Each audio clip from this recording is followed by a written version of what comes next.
going west across North Germany. And they let us out at a park, and we went over into the park, and we all were carrying, some kind of a pack of clothes and cigarettes and soap and stuff. So we went over to some benches in the park and put our stuff down and sat down and rested, talked about where we were, and here come the French again. There were about 4 Frenchmen in the park, and they came up. One of them spoke English. They came up and introduced themselves and wanted to know if we had a place to stay for the night. And they took us to their camp, which was in the manufacturing district of the city. They'd been forced labor. Okay. And they had their own barracks. They took us and set us down to talk and fed us wine and introduced us around the camp and invited us to spend the night, which we did. And it was one of the more pleasant things that happened along the way. Then, the next morning they took us back out to the road and showed us where to try to get another ride. Pointed you west, huh? Pointed us west, yeah. And by this time, your Russian ride was gone. You were back on foot with this other. What's the name of this person that you were traveling with? Do you recall? Yeah, his name was Long. What was his last name? I found him in the one of these books, by the way. That one has an index in the back that gives every prisoner of war's name and home address, all of them that were in that camp. Now, they maybe missed a few, but I found about everybody I was looking for in there. Well, did you ever have contact with this man again? We exchanged letters for a while. Then, I went to the University of Texas. He went to do something else, and we kind of lost touch with each other. But in the meantime, you had this interesting journey across across Western Germany and into France. Okay, so you're on the outskirts of Rostock, and they pointed you west. Now what'd you do? We got back out. We got out there and started sticking our thumbs up again to get another ride. Oh, by the way, you and how many other Americans? Well, let's see. By the end of the day, we started out just 2 of us together from these French barracks, and the day kind of, as the day went on, it got more rainy, misty and cooler. And we never did get another ride until we got to a major rural intersection out on this road. And just before we got to that intersection, at the intersection, we ran across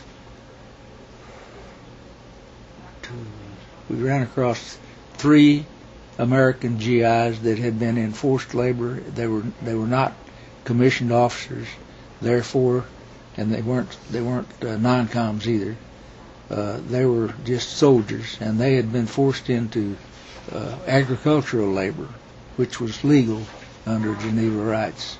Okay. So they'd been working on a farm and apparently been pretty well taken care of, fed well and everything. But of course, when the war was over, they wanted to go home, so they came out, and we met them at a crossroads, and we all got acquainted and began to decide how much farther we were going to push on. It was getting toward the end of the day, and it was rainy, slightly rainy and cool, and we needed a place to spend the night. So we came to a place that was almost right on the road. That was a combination creamery or milk processing plant on the first floor and residence on the second floor. And we knocked on their door, and they took us, all 5 of us, in, and fed us dinner, and pulled out some quilts and mattresses and stuff, and put us in a spare room they had, and we could stay there as long as we wanted to. So we stayed 3 nights. And this was in Western Germany still? Western Germany, yeah. It just interesting to me to hear how hospitably you were being treated by German civilians who just had their country just completely torn up. Do you have a chance to talk with these people very much about what their feelings were about Hitler and the Nazi regime? No, not really. Found out that one of the adults there, there were some young ladies there too, about 15 years old. But one of the adults in the group, I think there must have been 4 of them, was a Ukrainian. Ukrainian. And he'd been forced labor and been forced to come over and work in their farms and dairies and stuff. And I think these people had come together in a refugee state. I think the man, the Ukrainian, probably worked on the farm, and he was the only one left there. And these German migrants had just come to this place and had been settled in for a few days. Okay. But anyway, they took good care of us, let us rest up, and the sun was shining by the time we decided to leave, and we got lucky again, the 2 of us, the 5 of us actually. We went off together with these GIs, and some kind of a Russian supply truck that had a big container of gasoline or something on the back. They were taking it to the front lines, and he stopped and let us all climb up on his truck bed. And when we got to the line, we found that the line was really a no man's land. There'd been an area of intense fighting, you could tell, between us and where the Canadians and English were ahead of us. All right. So they took us that far. He turned into a place where he was delivering his fuel, and we got off. Where's Richard and Denise? They've gone. Yeah. They pointed us, the people that were there pointed us, maybe the guy who was driving the truck, I don't know, he said, for us to go across this, the road didn't go any farther, but we could walk through there. Through this no man's land. There's about 1 mile of no man's land. And that's where I saw the only dead person I saw during the whole war. Really? Yeah. Even the people in your aircraft would. Yeah. We had one almost killed one time. He'd been hit in the head with flak. And I imagine he was an invalid the rest of his life. But, well, that's pretty unique to hear that you spent all of this time in a prisoner of war camp and in training, and you were on 26 different missions, and the only dead person, only body you ever saw was here at everything's practically over, and you're going through this no man's land. That's right. There was another time that we almost came upon some people who'd been killed, war casualties. When we were in Russia, after the German planes, bombers had left, we went out to see what damage had happened. It was dark night. It's about 1 o'clock in the morning, and there had been an anti-aircraft bunker out about 100 yards from where our tents were, and we went over there. We knew it had been hit, so we went over there to see what was going on, and it had been a direct hit, and all we had was a flashlight, so I didn't get to see much. But apparently there were people, Russians, both soldiers and civilian reporters, cameramen and the like, that were in that bunker. And a big part of it, I think there were 4 people got killed in there, but he didn't see any of them. Well, nothing left to see, or? Well, I take it that there wasn't much left to see, but it was pretty obvious that somebody told us that the number of people that were there, including 3 or 4 newsmen, photographers. Well, I guess by the very nature of what your role was in the conflict, that you wouldn't be there where the damage was done. No, if there'd been anybody killed on an airplane that landed at our base, the planes were spread out enough that you, in all likelihood, wouldn't have seen it.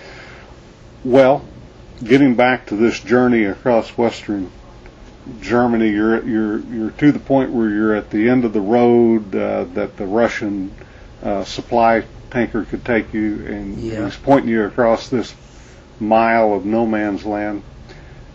What did you do? Did you go? Is that where you went, or? That's where we went, and we came to an outpost when we walked about this 1 mile span. Came to an outpost where there were some sawhorses and banners and a couple of Canadian soldiers, and by the way, I didn't say this, but on our arms we had a makeshift band, white band with black letters on it that said Amerikanisch. Oh. So and of course we had our uniforms on, what we had left of them, and I had my collar ornaments on. So we were fairly easily recognized, and so this was right in the edge of this little town. I'll have to look it up, Jim. I don't remember anymore what the name of that place was. I found it on the map. But I'll have to. I've got a map that I can find. Why don't you just cut it off for a minute and let me. Okay. Dad has gotten out a atlas, and he is determined that the town that they met up with the Canadian front or the Canadian troops with was the town of Wismar. Wismar. All right. Wismar.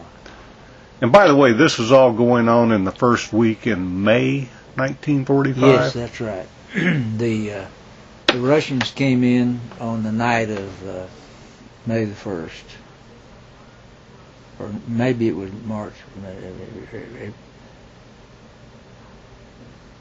April 30th, and we saw the American flag over the camp on May the 1st.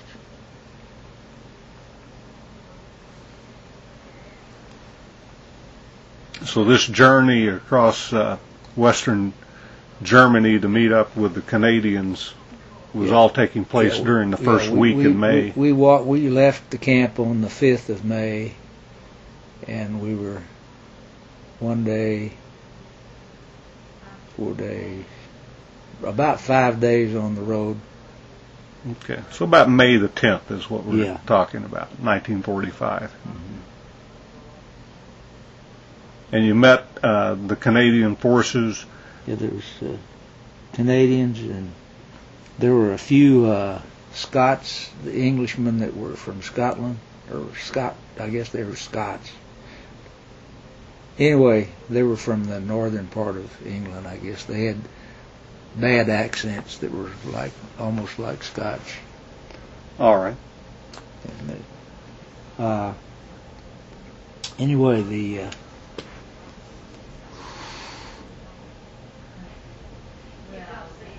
the British were very hospitable, and they had a place for us. They had an apartment complex, a building, I believe it was a 2-story building, maybe it was 3-story building, brick building that they put us up in, and they had, I guess it was broken up into apartments, and they put the 5 of us with about 5 other guys in one apartment unit.